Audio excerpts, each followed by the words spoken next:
surface, it's a supernatural thriller about a young boy named Nick who is caught between life and death. He's got one foot in the land of the living and one foot in the land of the dead. And he's trying to figure out what happened to him and how he got in that situation and whether or not he can still save himself. Okay, discussion. Poems we heard in last class. I didn't get Nick Powell's poem. It doesn't even rhyme. What's your problem, man? It didn't have to rhyme. Can I say something? I wrote the poem. Whatever, it sucked. Is this a game? You think this is funny? Hello? Can anybody hear me? One of the things that this film contains is people aren't what they seem to be. Whether that's a friend, a lover, a stranger, someone you hate, someone close in your family, like a parent. I'm dying, Annie.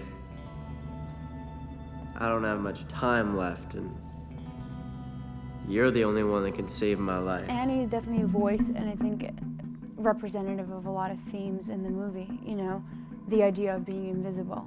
You know, Annie essentially starts out invisible, you know, and her journey to become visible and the price of that. And she definitely embodies a lot of the qualities that I feel like a lot of people can relate to. You know, I mean, at first glance, it's definitely something you would go like, oh, I'm nothing like Annie. No one's hopefully anything like Annie. But at the end of the day, I feel like there are a lot of qualities that Annie carries with her that a lot of us share. How messed up is that?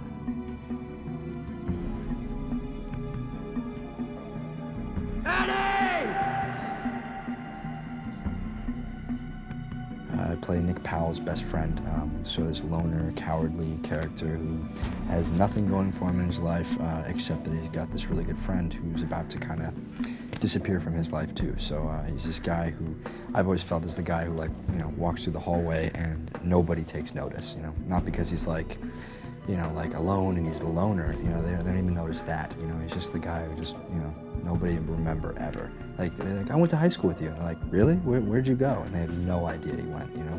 What intrigued me about The Invisible was an opportunity to do a kind of supernatural thriller, perhaps aimed, you know, a bit more at young people, that had more meat on its bones than became apparent. I mean, there's a kind of different agenda going on in the subtext of the film, and the movie's really about something. And you don't often see films like this made for young people. Usually they're dumb comedies or they're slasher films or something like that. And this movie's a little more thought-provoking than some of those.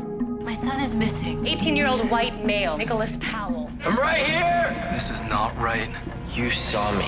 Tell them where my body is!